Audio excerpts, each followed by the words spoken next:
how to become the best versions of yourself.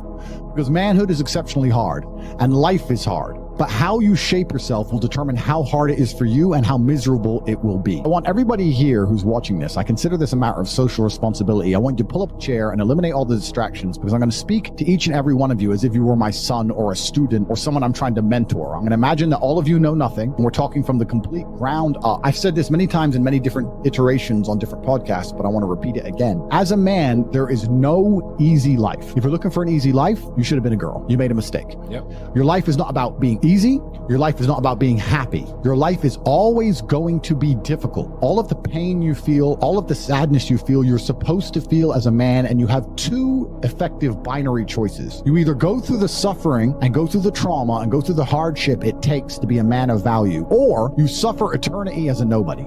And being invisible, I would argue, is almost worse. You can have a very stress-free life if you work in Starbucks. You don't care about the Starbucks once you clock off. You're not at work at the time. You go home, you play video games, and you exist until you die. That's stress-free, but you have to suffer being a nobody. Alternatively, you can go out there into the world, try and implement your mark on the world, work hard, try to get rich, more money, more problems. You can try and start a business, the stress of that. You can lose your girlfriend because all you're doing is working. This is a new level of stress, a new level of trauma, but at least you'll be a somebody at the end of it. There's two ways to suffer. You either suffer to become a somebody, or you suffer as a perpetual and forever nobody. What did Napoleon say? He said, glory is fleeting, but obscurity is forever. Absolutely. Glory is fleeting, but obscurity is forever. And when he says fleeting, that's a really good point, because everything in life is rented, especially your glory as a man.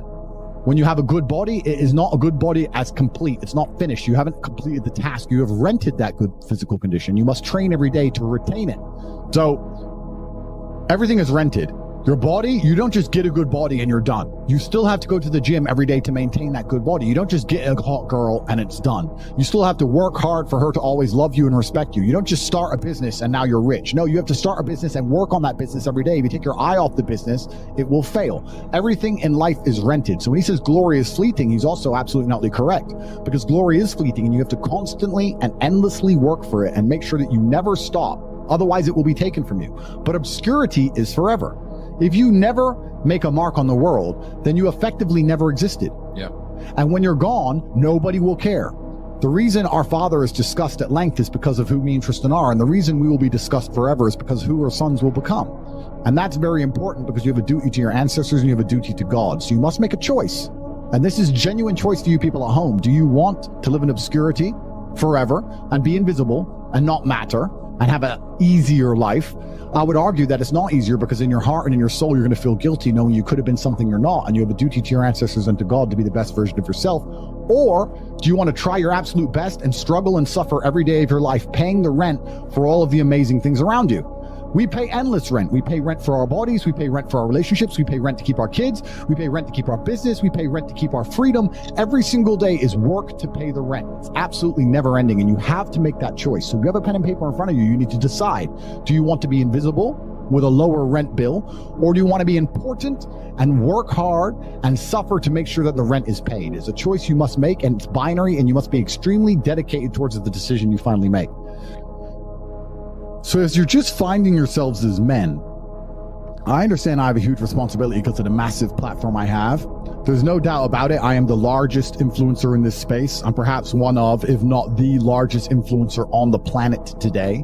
And I have a massive responsibility to try my best to improve the world and teach people important things. And it's very difficult, as most of you men are just finding yourselves, trying to figure out what and who you should be in a culture with little to no proper guidance. If you remove me from the internet, you have a whole bunch of loudmouths who've not achieved anything amazing or remarkable in their real lives. Who don't act in a respectful way. Who have not had any real world achievements. There's a few people I can name who aren't like that, but we're generalizing. And then you have a largely matriarchal society and a matriarchal education system that you're beholden to. So who's teaching you to be a man? If you're fortunate enough to have a fantastic father, great. But if you don't, there are very little lessons, and there's basically no guidance out there explaining to you the self-accountability which is required to be a man. Everything we were just saying to you earlier about making the choice of being invisible or being highly important and paying the rent for one of those two choices, that's based around absolute and utter brutal self-accountability. You must accept the decision you want to make, and you must accept that everything is your fault. Everything is on your shoulders, regardless of what God throws at you. Give you an example. Me and you were in jail. Did we still have bills to pay?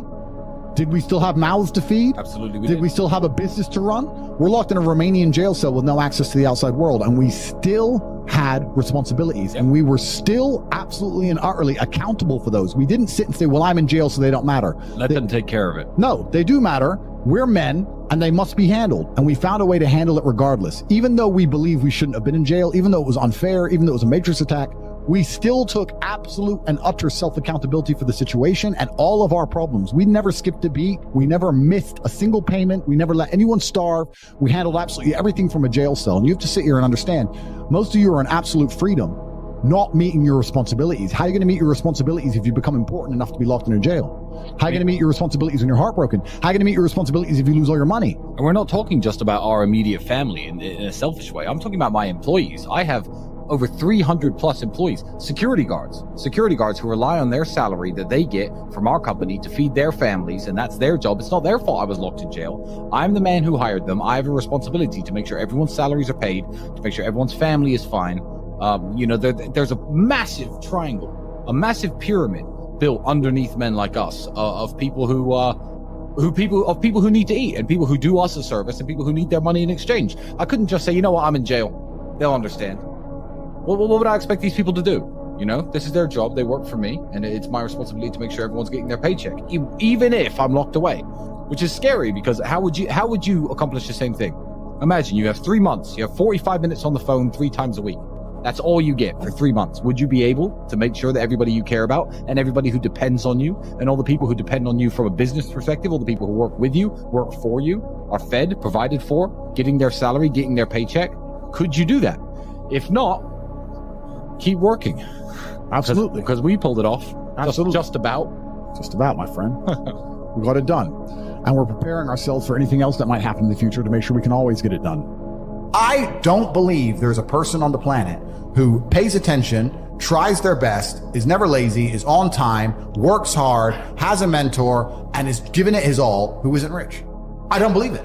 I think that if you do all those things, you're rich. And if you don't have any money, you're missing one of those key elements. Now, you can fool yourself and you can fool everyone else and you can pretend you're doing them. But if you're truly honest with yourself, am I finding people who are trying to teach me what I want to know? And am I trying my best? And the answer is fucking no every time.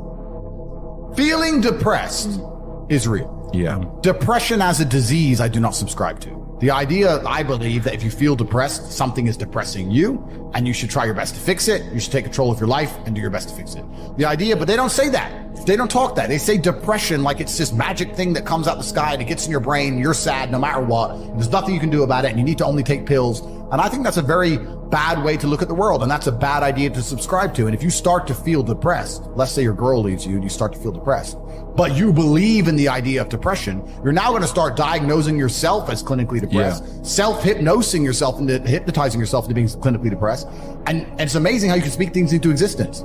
I cannot become depressed because I don't believe in it. The best option, the best thing to do is still to get up, be an adult, control your emotions, be stoic, and do the things you're supposed to do day after day. Laying in bed and doing nothing is never going to be the best option. The best option is still to go to the gym, to work hard, to run your business, to be successful. So it doesn't matter. We're talking about the different positions on the chessboard. But if the rules of the game remain the same, regardless of the position you're still trying to win, you still have to do the same things. So does it even matter at this point? If you come along and say he's depressed because of X, and he's depressed because of Y, and he's depressed because of Z, and the answer to all of them is still the same thing, then I don't give a fuck why you're depressed. All I know, what I will say as a matter of fact, is this world is hyper competitive, especially as a man. Most men are walking through life and they don't realize that it's constant competition. I was driving here. Even as I was driving here, I was looking out the window. I was looking at all these people just walking around. One of them had a fucking croissant. One of them was dressed like a dickhead because it's London. He thinks he fucking looks cool. Just a fucking moron. We've all seen them. Yeah, moron. Some of the dude just talking shit on the phone. Some other guy with headphones in, waiting to be fucking murdered, wouldn't even hear it coming. And all these NPCs, I'm just looking at them going, do they realize they're in endless, constant competition? Every single pound they want, someone else wants. Every single girl they want, someone else wants. There are people like me out here. I will destroy, you could get all 30 of them in a room, and I will sit by myself and absolutely annihilate them in any single metric. And they're just sitting there just fucking floundering and wandering through life, unaware of how competitive the world is. Well, and whinging how unfair it is. And how unfair it is. And this is my point. If the world is truly that competitive, you do not have time to be depressed because it's a non-competitive mind state. You could be depressed for X, Y, Z, whatever. I'm not depressed. And I want the money you want, and I want the girl you want, and I want the status you want, and the car you want, and the house you want. And I'm going to get it, and you're fucking not. I truthfully believe that the universe is a very giving place. And I don't want to sound, airy-fairy, but I truthfully believe that the universe is a giving place, and that if you actually really want something, you can have it. How much you want is how much you're prepared to sacrifice. So if you want $500,000 a year, you can definitely make that. And that level of stress you'll absorb for that money and the amount of headache you'll go through, if that's the amount you're prepared to accept for a happy life, you'll have it.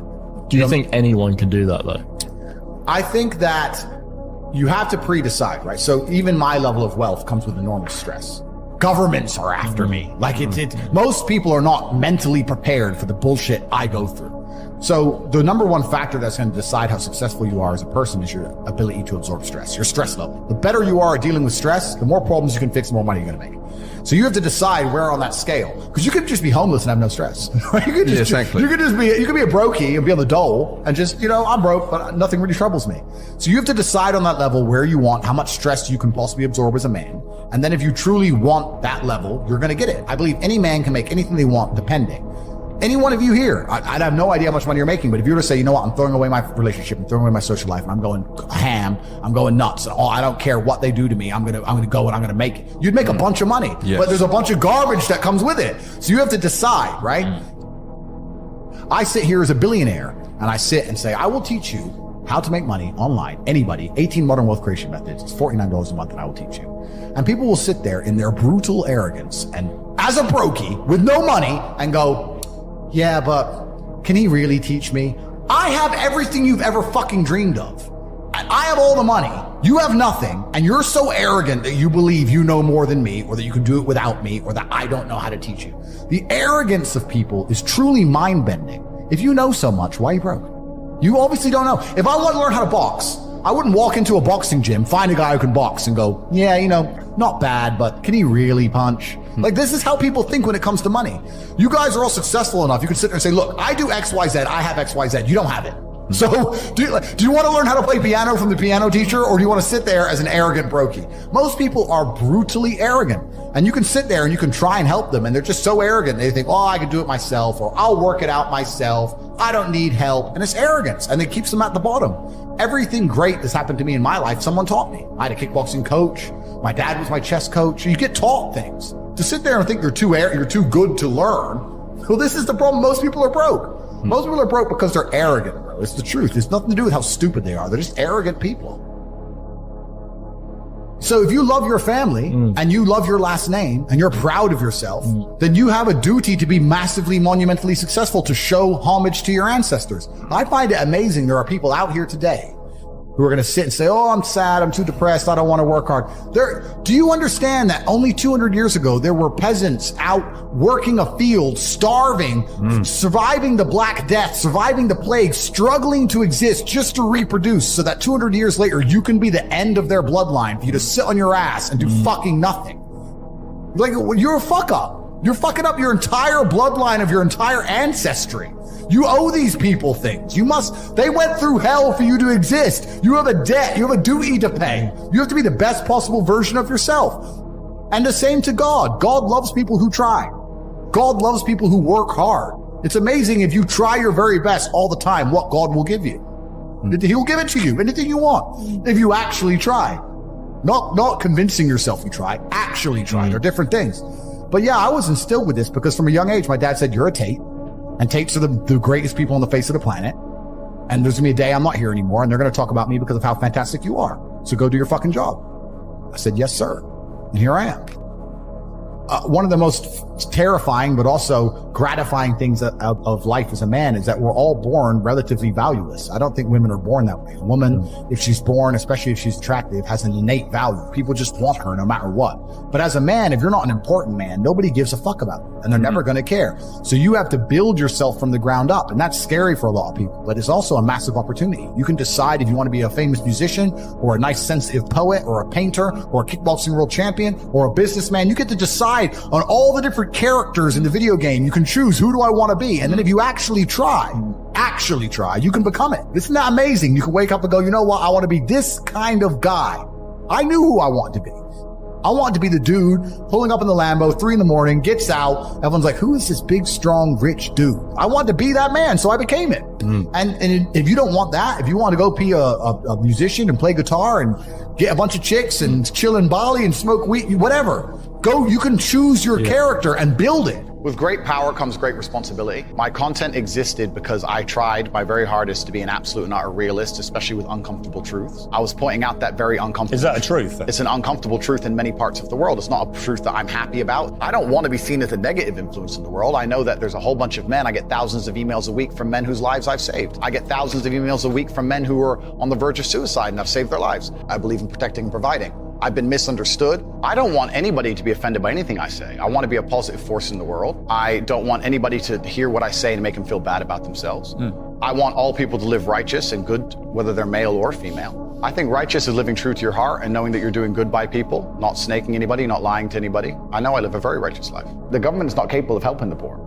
And this is why it's so important as a person, you take personal responsibility and understand you're living in a world where the matrix can be cracked. You can make a bunch of money, but you need to take responsibility and do it. I refuse to accept that there are people out there who cannot become happy, contented individuals. I refuse to accept we live in a world where God has created people who, no matter how hard they work and how good their life becomes, can't be happy. I don't accept that. I accept that the universe is a very giving place and that God loves all of us. And if you try your best and you work hard, you can become a better person. I'm telling the younger generation that if they don't get up and work hard and make sure that they're important, that the world's not going to give a shit about them. 99% of my content was aimed at men, telling them the truth, saying that as a man, you're born with no inherent value. You have to become important. You have to go through some pain or go through some suffering to make people care about you. Otherwise, you're not going to matter. As a dude, if you walk into the party and you've put no effort into your life, nobody gives a shit. Nobody about you. And every man out here knows. And one of the great things about the masculine journey and masculinity is that we've all lived a semi-similar story. It's kind of cool. Like, we've all been the teenager, gets heartbroken. We've all been unimportant. We've all worked hard and then started to get some clout. And then we've all kind of lived the same kind of journey. So I say to everybody out there, yeah, if you don't follow that path and follow that journey and in one way or another get to the top, whether it's fighting, whether it's comedy, whether it's musician, whatever it is, if you're just going to stay somewhere near the bottom and then at the age of 44, email me saying I'm depressed, well, of course you're depressed. Loser. Yeah. But that was your choice because you have to build yourself as a man. And if you decide not to build yourself, then your life's going to suck. My main message is to resist the slave mind, to understand that every single thing you're being told has an agenda behind it or you wouldn't be told it otherwise. To examine every strongly held belief you have and try and identify where it comes from and why you have it. I sit and argue with people, I discuss things with people, and they so fervently believe a point. And I say, why do you believe that so much? Like, do you have personal experience? No, but I saw the news. The news told you X, and now you are desperate. You will sit here for hours arguing that point. A lot of people are completely empty vessels ready to be programmed. And I try and tell people, listen, to just stop for a second and understand that the things they're telling you to believe are not necessarily for your benefit. The people who make the rules don't make the rules for the benefit of everybody. They make the rules for the benefit of the people who make the rules of the game. So telling people to resist a slave mind and just be critical thinkers, keep their brain open, pay attention to things, be perspicacious, that's the general theme. And it doesn't matter whether you're left, right, liberal, man, woman, etc. It's just think for yourself. That's the general message. I believe men and women are a beautiful union. I think we're slightly different, but when we work together, we're the most powerful force in the world. And I certainly believe that men and women, when they work together, it's the most beautiful force on the planet. So of course I believe in men and women. Of course I believe in love. Of course I believe in marriage. Of course I believe in family. Okay. I believe in marriage in the traditional sense. I believe a man has a duty to stand up and be a real man. I believe that the problem with the world today that we are facing is that not enough men are sticking to the age-old ways of masculinity. I believe that me standing up and saying a man must protect a woman and provide for her, so he needs to make sure that she's safe. He needs a degree of authority. I believe women are sovereign individuals and they can make any choice they so desire. I think that it's important that we remember that a man has a duty. I think I certainly in my relationship have a financial responsibility to provide for my woman. My woman would never have to work unless she wanted to, because I'm the kind of person who works hard enough. And I'll make another point that needs to be said. The number of women who have stood up and stuck up for me is ignored.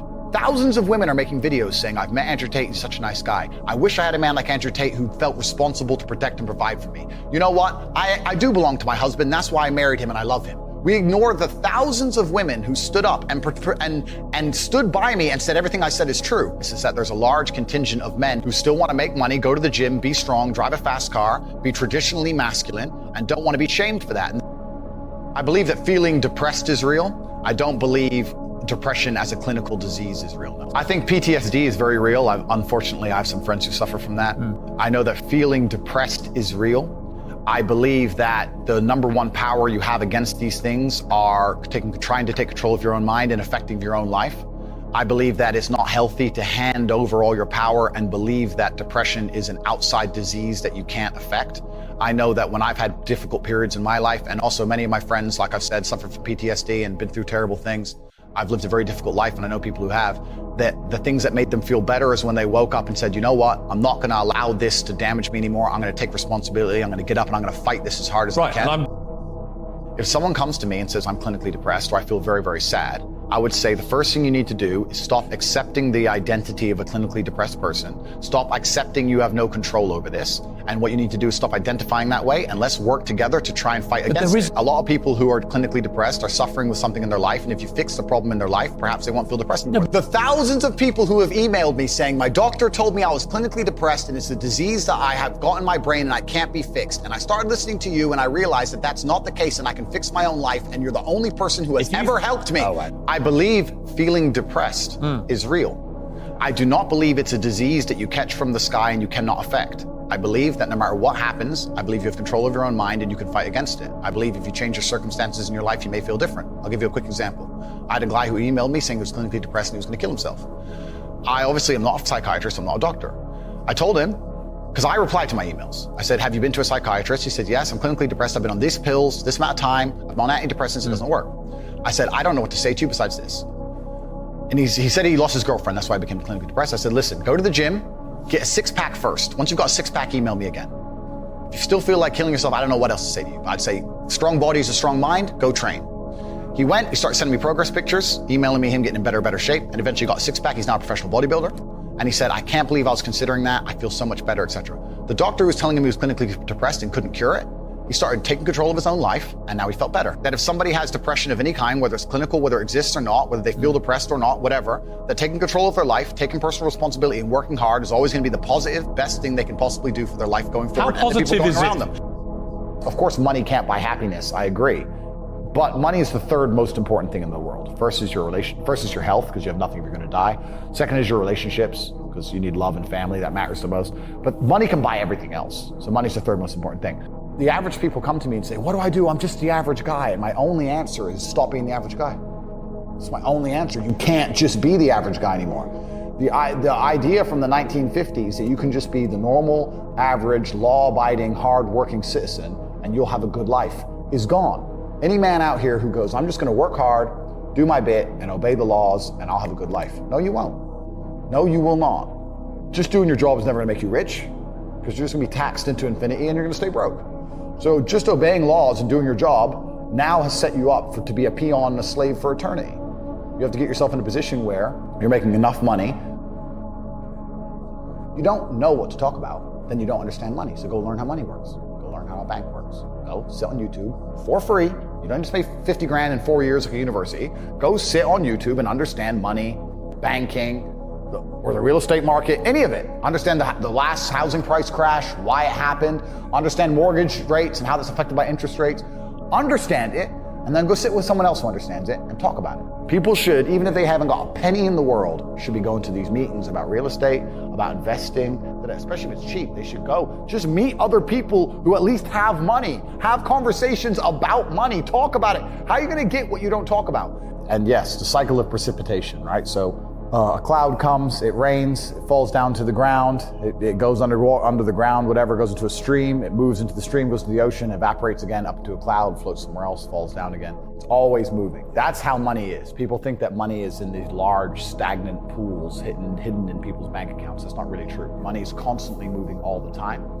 And if you can find a way to get in between it and stand in the right place at the right time, you're gonna get wet. I think that's the new modern way to view the world. It's an attention economy. It doesn't matter what you do. If you're getting attention, you'll make money from it. One habit that people need to adopt, and this is a habit I had for a very long time, and I've actually recently cleared it from my brain because I've reached a point where peace of mind is worth more than money. But every single time money is spent, you need to identify how your money was taken from you. And I say taken because money can't be made. Money is taken. Because the only people who can make money are the government. So if you're a government, you can make money. You can print it from thin air or a bank. But if you're a person, you're not making money. You're convincing other people to give it to you. You're taking money from others.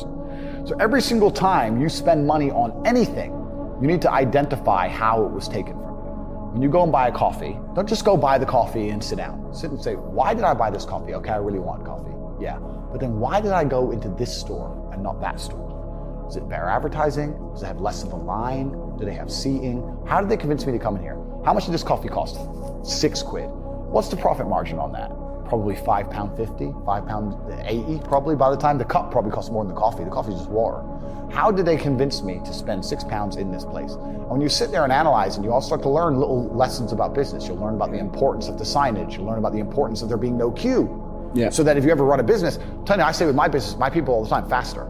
All the time, quicker. Yeah. Like I have a couple businesses that are physical. I'm like, I don't want to see a line. I don't want it to see empty because it looks bad. So when there's lines, you work fast. When we're down to 1 or 2 people, you take your time, you talk to the customer. Right. You keep it so there's like always one person at the thing. Like manage the line. Like people don't think about this stuff.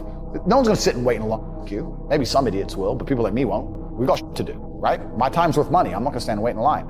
So you have to identify how your money is taken from you. If you start doing that with every single time you spend anything ever, you're gonna start to identify business opportunities, and you're gonna sit there and you're gonna have coffee and you're gonna go, you know what?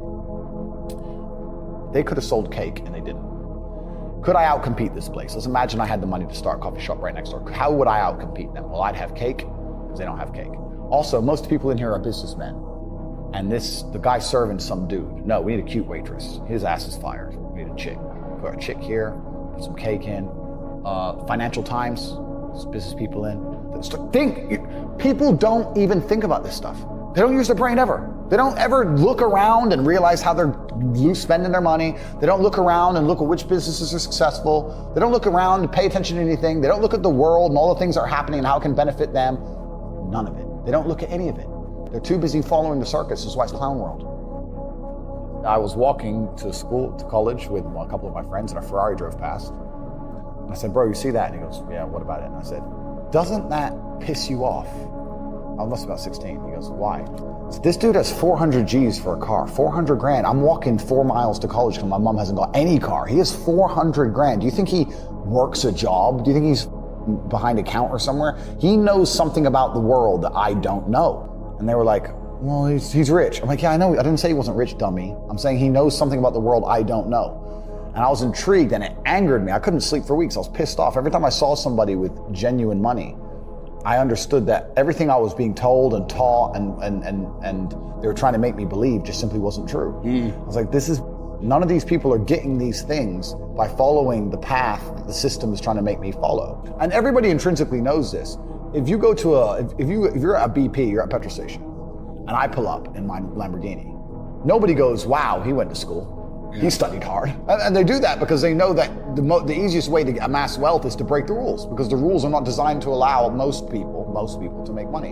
You can make money within the rules, of course you can, but most people don't. Most people who follow the path work, consume, die. That's it. So I always knew the same thing as you, and I knew there had to be another way. I knew that just working for money was a paradigm that wasn't true. And then you understand making your money work for you, and you understand delinking your time from money. Yeah. You start learning to understand these things, but eventually you build a system and you build an ecosystem like me. I have 60 or 70 people work for me all around the world. And things just happen and money just kind of appears as long as everything's well organized.